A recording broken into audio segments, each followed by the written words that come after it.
Public speaking fear or public speaking anxiety is completely normal. However, you shouldn't let that fear ruin your performance. And that is exactly why I will talk about how to manage your anxiety before a presentation or a speech. And I'll share some practical tips on how you can overcome that nervousness.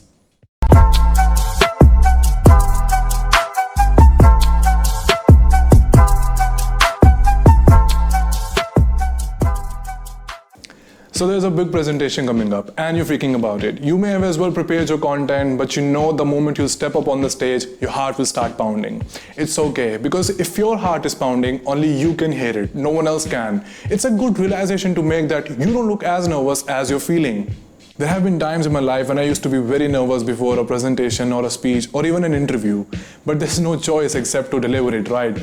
So when I go up on the stage and I come back, I ask someone, how did I do? They say, you did pretty good. But I tell them I was very nervous. They say, you didn't look nervous. And that is exactly when I realized that I don't look as nervous as I'm feeling. But there's still nervousness in us, right? And you want to know, how do I overcome that nervousness? And that brings us to the second point, and that is self-motivation.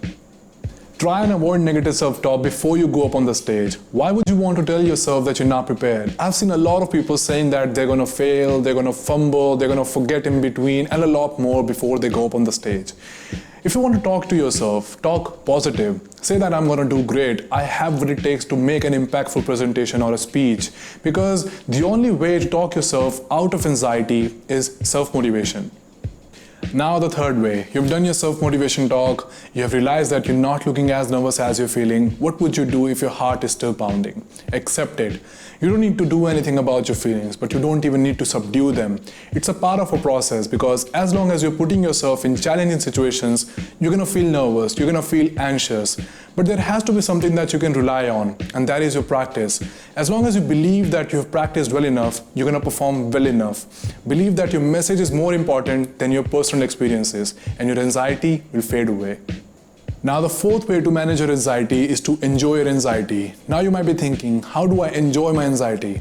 Just because you're nervous doesn't mean you cannot deliver great ideas, great speeches. And that's a good realization, because nervousness and excitement are the two sides of the same coin.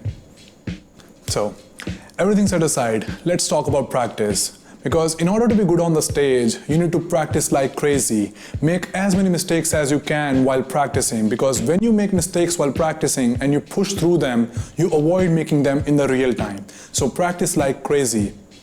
So realize that you're not looking as nervous as you're feeling, avoid negative self-talk, enjoy your anxiety and practice like crazy, because that is how you overcome nervousness. And I'll see you in my next video.